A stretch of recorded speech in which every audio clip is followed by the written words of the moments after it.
అందరికీ జై Shriram. Welcome to MS5 news. మాతృదేవోభవ, పితృదేవోభవ, ఆచార్య దేవోభవ. మన హిందూ ధర్మంలో తల్లిదండ్రుల తర్వాత అంతటి గొప్ప స్థానాన్ని మన పూర్వీకులు గురువుకి ఇచ్చారు. అయితే ఇదేంటి, వాళ్ళంతా శాలరీస్ తీసుకునే కదా పనిచేస్తారు, మనకి విద్యా బుద్ధులు నేర్పేది కూడా శాలరీస్ తీసుకునే కదా, జీతం తీసుకోకుండా ఏ పని చేయరు కదా అనుకునే వాళ్ళంతా ఈ గురువు గారిని చూస్తే ఆ ఆలోచన మారిపోతుంది. ఎందుకంటే ఈయన పాఠశాలని దేవాలయంగా భావిస్తాడు. తన సొంత ఖర్చులతో పాఠశాలని అభివృద్ధి చేయడమే కాకుండా ఎంతో అందంగా, ఆహ్లాదకరంగా, సుందరంగా తయారు చేస్తాడు. ఆయనే విజయనగరం జిల్లా చీపురుపల్లి మండలం పేరుపి గ్రామ ప్రాథమిక పాఠశాల ప్రధాన ఉపాధ్యాయుడు పి. రవికిషోర్ గారు. ఇప్పుడు ఆ సార్తో మాట్లాడదాం. ఒకసారి చూపి.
సార్ నమస్తే సార్. సార్ బాగున్నారా? సార్ ఇది మీ ఇల్లా? మా పాఠశాల అండి, ఇది ప్రభుత్వ పాఠశాల. ఇది ప్రభుత్వ పాఠశాల? ప్రభుత్వ పాఠశాల. ఇదంతా వేరే తయారు చేశారు సార్? అంటే ఇది ప్రభుత్వం నుంచే చాలా నిధులు వచ్చాయి. అప్పుడు ప్రభుత్వ సహకారంతో, మా అధికారుల సహకారంతో, మా గ్రామ ప్రజల సహకారంతో, గ్రామ ప్రజాప్రతినిధుల సహకారంతో, ఇక్కడ ఓల్డ్ స్టూడెంట్స్ సహకారంతో, మా SMC సభ్యుల సహకారంతో ఇదంతా చేయగలిగాను. మొత్తం సమాజాన్ని మోటివేట్ చేసి సమాజ భాగస్వామ్యంతో ఇవన్నీ చేయగలిగాను. సార్ అంటే ఇప్పుడు నేను ఈ మాట అనకూడదేమో నాకు తెలియదు కానీ అనేస్తున్నాను. ఎందుకంటే మామూలుగా ఇదంతా చూస్తుంటే మీ హౌస్ కన్నా ఇదే బాగుంది సార్. Thank you sir. అంటే మంచి వాతావరణం ఉంటే పిల్లలు బాగా చదవడానికి అవకాశం ఉంటుందని నేను ఎక్కడికి వెళ్ళి ముందు పాఠశాల తలక వాతావరణాన్ని బాగు చేయడానికి ప్రయత్నం చేస్తాను. ఇప్పుడు ఈ పాఠశాలని వాతావరణం చూసి ఎవరైనా సరే అదే అనుకుంటారు, ఇది నిజంగా ప్రభుత్వ పాఠశాల అంటే. అసలు ఎవ్వరూ కనీసం చీమ కూడా లోపల అడుగు పెట్టరండి ఇక్కడ. అంటే మొత్తం సమాజంతో బాగు చేస్తున్నాము కాబట్టి వాళ్ళ భాగస్వామ్యం ఉన్నది కాబట్టి దీన్ని ఎక్కడ పాడు చేయడానికని, ఎక్కడ ఇబ్బంది పెట్టడానికని ఇష్టం ఉండదు. 95% ఇక్కడే చదువుకుంటున్నారు. ఒక 5% వెళ్తూ ఉంటున్నారు. వాళ్ళు కూడా మోటివేట్ చేయడానికి మేము ప్రయత్నం చేస్తున్నాం. ప్రైవేట్ పాఠశాలకు వెళ్తున్నారు. మిగతా 95% ఇక్కడ చదువుకుంటున్నారు. ఈ మొత్తం హ్యాబిటేషన్లో ఉన్న పిల్లలందరూ ఇక్కడ చదువుకుంటున్నారు. ఒక కొద్ది మంది మాత్రమే వెళ్తున్నారు. అది కూడా LKG UKGలకు వెళ్తూ ఉంటారు ఎక్కువ మంది. ఫస్ట్ స్టాండర్డ్ నుంచి మళ్ళీ ఇక్కడికి వస్తారు. సార్ ఇదంతా ఎలా సాధ్యమైంది సార్? ఇది ప్రభుత్వ నిధులు ఎక్కువ ఉన్నాయండి. ప్రభుత్వ నిధుల సహకారము, ఆ తర్వాత మాకు ఇక్కడ ఓల్డ్ స్టూడెంట్స్ సహకారం ఎక్కువగా ఉందండి. మీకు ఇక్కడ చదువుకొని మంచి మంచి ఉన్నత స్థితిలో ఉండేటువంటి ఎంప్లాయీస్ అందరినీ మేము మోటివేట్ చేసి వాళ్ళందరి సహకారంతో, మా ప్రభుత్వ సహకారంతో ఈ పని విధానం చేయగలుగుతున్నాం మేము. అలాగే మేము కూడా, మా ఉపాధ్యాయులు కూడా. సార్ అంటే ఇదంతా మీరు ఎందుకు చేస్తున్నారు సార్? అంటే మీకు పేరు కోసం చేస్తున్నారా, ఆనందం కోసం చేస్తున్నారా, లేదా పిల్లల కోసం మీరు చేస్తున్నారు సార్? నేను ఇదే మండలంలో 36 సంవత్సరాలు బట్టి పనిచేస్తున్నాను. ఇదే మండలంలో అంటే జాయినింగ్ ఇక్కడ వితిన్ 2 సంవత్సరాలు రిటైర్ అయిపోతున్నాను. ఇదంతా కూడా పిల్లల కోసమే, మా గుర్తింపు కోసం కాదు. అలాగైతే మీరు ఇన్నాళ్ళు బట్టి మేమెవరో మీకు తెలియదు కదా. ఓన్లీ ఆహ్లాదకరమైన పాఠశాలకి ఆహ్లాదకరమైన వాతావరణం ఉండాలి, ఉంటేనే పిల్లలు బాగుంటారనే ఉద్దేశంతో చేస్తున్నాం ఇదంతా. అంటే ఇక్కడ వచ్చిన వాళ్ళందరూ పేదవాళ్ళు, పెద్ద పిల్లలు, చాలా పేదవాళ్ళు. వాళ్ళందరూ ఇక్కడ అంటే మరి ఎటువంటి అవకాశం లేని వాళ్ళు అన్నమాట. కాబట్టి వాళ్ళ మీద ప్రత్యేక శ్రద్ధ పెడుతున్నాం. ఇటు ఇలాగే కానీ అకాడమిక్ స్టాండర్డ్స్ తరఫున కానీ, ఎక్కడైతే C గ్రూప్ పిల్లలు ఉన్నారో వాళ్ళ మీద కానీ మంచి ఫోకస్ పెట్టి ఇక్కడ 6 ఉపాధ్యాయులు పనిచేస్తున్నాము. ఆరుగురు కూడా చాలా కష్టపడి మనం ఇక్కడ ఆ, మా వంతు శక్తిని ఉపయోగించి ముందుకు తీసుకెళ్ళడానికి ప్రయత్నం చేస్తున్నాం. ఇక్కడ ఏ మొక్కలు వేశారు సార్? ఇక్కడ దగ్గర 150 మొక్కలు వేసాం సార్ మేము. 150 మొక్కలు. అన్ని రకాల మొక్కలు ఉన్నాయి. అదేంటి క్రోటన్స్ ఉన్నాయి, అరటి ఉంది, తర్వాత ఏంటంటారు వేప ఉన్నది, ఆ తర్వాత మామిడి ఉంది, కొబ్బరి చెట్లు ఉన్నాయి, అన్ని రకాలు ఉన్నాయి. ఇక్కడ అన్నీ ఉన్నాయి సార్. సార్ అంటే ఇక్కడ బాత్రూమ్లు కూడా చూసినా చాలా, ఎందుకంటే ఇది నాకు తెలిసి ఒక పార్కు లేదంటే ఒక హాస్టల్లో కూడా ఇలా ఉండదు, అంత బాగా తయారు చేశారు సార్. ఇక్కడ చాలా మొత్తం అందరూ కూడా ఇక్కడ ప్రత్యేక శ్రద్ధ పెడతామండి స్కూల్ మీద. అందరూ కలిసి చాలా చక్కగా ప్రయత్నం చేస్తున్నాం అందరూ కూడా. కాబట్టి ప్రభుత్వం నుంచి కూడా నిధులు వస్తున్నాయి మాకు.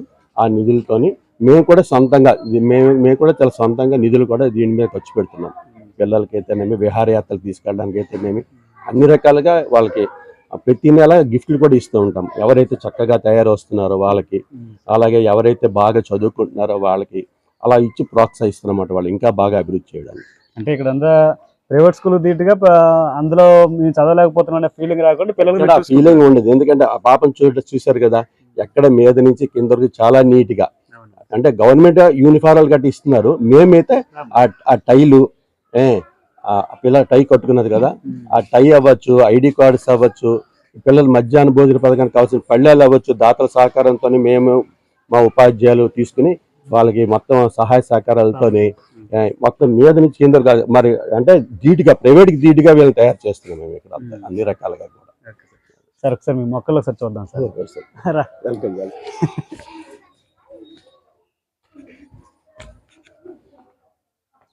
ఇవన్నీ ఈ చెట్లు చూడండి సార్, ఈ చెట్లను ఎప్పుడు వేశారు సార్?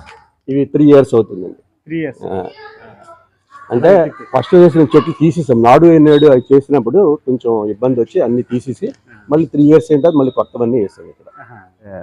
మధ్యాహ్న భోజన పథకానికి కూడా అన్ని పాఠశాలల కన్నా భిన్నంగా ఏం చేస్తున్నామంటే మా ఎస్ఎంసీ సహకారంతో పిల్లలతో 5 కమిటీ ఏర్పాటు చేశాం. వాళ్ళే రుచులు చూస్తారు, అంతా బాగుందా లేదా, ఏ మాత్రం బాగాలేకపోయినా సరే మళ్ళీ వండించడానికి ప్రయత్నం చేస్తున్నాం. ఎక్కడ అంటే ఇంత పిసరు కూడా ఎండిఎంలో రాజీ పట్టాలి. అన్ని రకాల అకాడమిక్ స్టాండర్డ్స్ విషయంలో కానీ, ఎండిఎం విషయంలో కానీ పిల్లల హాజరు 100 మంది ఉంటే 100 మంది వచ్చేస్తారు. ఎవ్వరు ఒకరికి కూడా మాండం గట్ట ఉండదు. చాలా చక్కగా వస్తారు పిల్లలు. ఒక 10% సి గ్రూప్లో ఉన్నారు, వెనకబడి ఉన్నారు. వాళ్ళ మీద కూడా పూర్తి దృష్టి పెడుతున్నాం మీ అందరూ కూడా. మొత్తం ఇదంతా చేయడానికి మీకు ఎంత ఖర్చు అయింది సార్? అంటే గవర్నమెంట్ ప్రభుత్వ నిధులు కూడా ఉన్నాయి ఇందులోని, ఎక్కువ నిధులు వాళ్ళవి. మేమైతే సొంతంగా మా ఉపాధ్యాయులు ఇంచుమించు 2 లక్షల వరకు పెట్టాం అందరూ. అంటే ఇక్కడ ఎక్కడ లేని విధంగా ఇక్కడ సీసీ కెమెరాలు, లైటింగ్ అంతా పెట్టారు. కంప్యూటర్లు, ప్రింటర్లు అన్ని కూడా ఇక్కడ ఏర్పాటు చేసాము. కంప్యూటర్లు, ప్రింటర్లు అన్ని ఏర్పాటు చేసాము ఇక్కడ. వాళ్ళకి ఏదైనా కావాల్సిన వెంటనే ప్రింట్ తీసిస్తాము. అది కూడా ఇవన్నీ దాతల సహకారంతోనే. అంటే దాతలందరినీ మోటివేట్ చేయాలంటే దానికి చాలా కష్టపడ్డాం సార్. వాళ్ళందరినీ కలిపి గ్రూప్ క్రియేట్ చేసి ఆ గ్రూప్ లో మేము కూడా జాయిన్ అయ్యి వాళ్ళందరినీ మోటివేట్ చేసి, అంటే ముందు మనం చేస్తున్నామని మనమే గుడ్ రిగార్డ్స్ ఉంటేనే వాళ్ళు మనకి సహకరిస్తారు.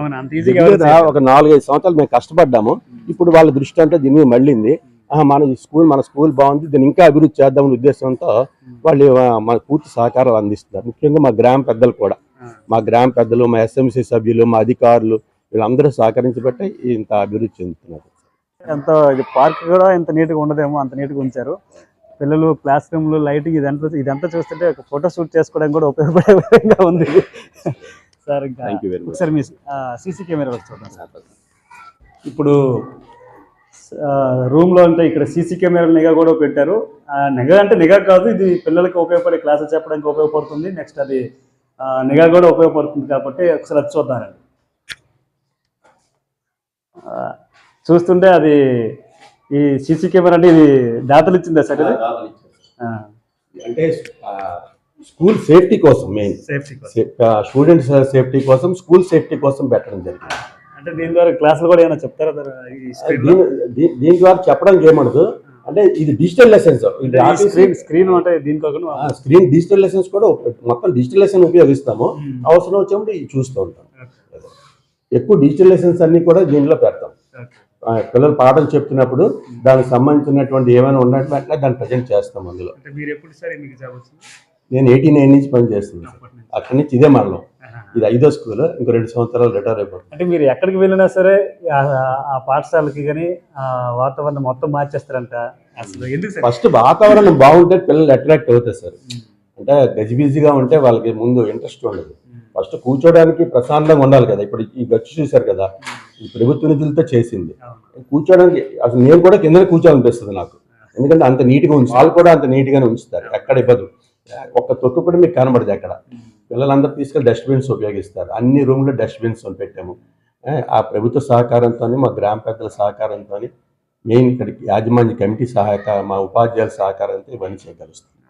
చాలా గ్రేట్ సార్. పిల్లలు ఎవరు మాట్లాడతారు? రండి రండి. సార్ గురించి మీరు ఏం చెప్తారమ్మా? ఆరు ఉపాధ్యాయులు బాగా చెప్తున్నారు. హెచ్ఎం సార్ బాగా చెప్తున్నారు. స్కూల్ ని బాగా చూసుకుంటున్నారు. మీ స్కూల్ అంతా చూస్తుంటే మీకు ఏమనిపిస్తుంది? ఇక్కడ చదువుకోవడం మీకు ఎలా? చదువుకోవడం ఇష్టంగా ఉంది.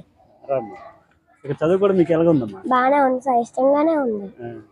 ఎలా మీకు భోజనం ఎంత బాగానే ఉంటుందా? బాగానే ఉంది సార్.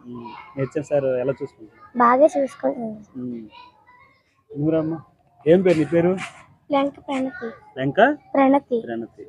స్కూల్ చూస్తుంటే మీకు ఏమనిపిస్తుంది? బాగుంది అనిపిస్తుంది. ప్రైవేట్ స్కూల్ కన్నా ఇదే బాగుంది అనిపిస్తుందా? 6వ క్లాస్ కూడా ఇక్కడే పెట్టిమంటున్నారు, ఉండిపోతారు. 5 వరకే ఉందా? కానీ 6వ క్లాస్ మనకి పెట్టడానికి అవకాశం లేదు కాబట్టి పక్కన హై స్కూల్ ఉంది సార్, ఊళ్ళోనే ఉంది కాబట్టి వాళ్ళు అక్కడికన్నా ఇక్కడికి ఎక్కువ మొగ్గు చూపుతారు పెట్టిమంటున్నారు. అసలు మెయిన్ మా వృత్తి దీని పాఠశాల అభివృద్ధి అండి. మాకు ఇతర మీద దృష్టి ఉండదు. స్కూలు ఇల్లు తప్ప ఎక్కువ ఇంటికన్నా కూడా స్కూల్లోనే ఎక్కువ గడుపుతాం మేము. యాక్చువల్గా ఉదయం 8 నుంచి సాయంత్రం 4:30, 5 వరకు ఇక్కడే గడుపుతాం. కాబట్టి మాకు ఇదే ఆధారం కాబట్టి దీని మీద ఎక్కువ ఫోకస్ పెడతాం. మిగతా ప్రవృత్తులు ఉండవు, ఓన్లీ వృత్తి మీదే మా తలకు ఫోకస్ అంతా ఉంటుంది. భారీ మొత్తంలో మొక్కలు వాతావరణం అంతా క్రియేట్ చేశారు కదా, మరి దీనికి మెయింటెనెన్స్ అంతా ఎలా చేస్తారు సార్? మా ఇక్కడ 150 మొక్కల పైన ఉన్నాయి సార్. ఒక్కొక్క పిల్లవాడికి ఒక్కొక్క మొక్కని అడాప్ట్ చేసాము. వాళ్ళేమో రోజు సాయంత్రం కొంచెం నీళ్లు పోస్తూ ఉంటారు. ఆ విధంగా వీటికి సంరక్షణ చేస్తాం. అలాగే మా ఆయం కూడా వీటికి సహకరిస్తారు. సెలవు రోజుల్లో ఆయం గారు పోస్తారు. ఈ ఆర్ఓ ప్లాంట్ అవన్నీ చూస్తుంటే ఎలా ఉందంటే అది కూడా దాతలు ఇచ్చింది గవర్నమెంట్ సార్. నాడు నేడులో గవర్నమెంట్ వచ్చింది. ఆర్ఓ ప్లాంట్ అంతా నాడు నేడు అంతా ప్రభుత్వ నిధులతోనే. వాటి ప్రభుత్వం ఇచ్చిన నిధులన్నింటినీ పూర్తిగా సద్వినియోగం చేసుకున్నాం. మీరు ఇంకా 2-3 సంవత్సరాలు రిటైర్ అయిపోయి 2 years ఉంది సార్. రిటైర్ అయిపోతుంది. 36 సంవత్సరాలు ఇక్కడే పనిచేస్తాం. అలా అయితే మరి స్కూల్లో ఏమైపోరు సార్? నాకన్నా బాగా పనిచేసిన వాళ్ళు వస్తూ ఉంటారు. అంటే మీరు ఇంతకుముందు ఎక్కడెక్కడ పనిచేస్తారు? నేను ఫస్ట్ విశ్వనాథపురం సార్. అప్పుడు ఆ టైంలో రోడ్డు కూడా ఆ ఊరికి నేనే వేయించాను. అంటే వేయించడం కలెక్టర్ గారికి దగ్గరికి వెళ్ళి, అప్పుడు నాగిరెడ్డి గారు ఉండరు, అక్షర విజయం బాగా చేసేవాళ్ళం అక్కడ. ఆయన దగ్గరికి వెళ్ళి ఇలా లేదు సార్ అని చెప్పి ఆ ఊరికి ఫస్ట్ రోడ్డు, అసలు రోడ్డు ఉండేది కదా ఊరికి. అప్పుడు 4 లక్షలతోనే ఆయన శాంక్షన్ చేశారు. అక్షర విజయం ఒక రోజు రాత్రి వచ్చారు ఆయన. మేము చెప్పింది రైటో కాదు చూడడానికి వచ్చి, ఇక్కడ బాగా జరుగుతుంది కార్యక్రమం చెప్పి రాత్రి 4 lakhs శాంక్షన్ చేశారు. అలాగే next Lakshmipuram, PS Lakshmipuram, next Alajangi, next ఇది అన్ని స్కూల్లో మేము వెళ్ళిన ప్రతి చోట కూడా అభివృద్ధి కార్యక్రమాలు, అంటే పిల్లల అభివృద్ధి, పాఠశాల అభివృద్ధికి చాలా కృషి చేస్తాను మా వంతు సహకారం. అంటే టీచర్ అంటే ఏదో శాలరీ తీసుకొని పనిచేస్తున్నారనే ఆలోచన జనాల్లో ఉన్నా మిమ్మల్ని చూస్తే ఆలోచన రాకుండా పోతుంది సార్. Thank you sir. ఇంకా మీరు ఇటువంటి కార్యక్రమాలు ఈ 2 సంవత్సరాలు చాలా చేయాలి. మీరు రిటైర్ అయిపోయిన తర్వాత మీ సేవలు విద్యార్థులకు అందించాలని కోరుకుంటున్నాను sir. Thank you very much.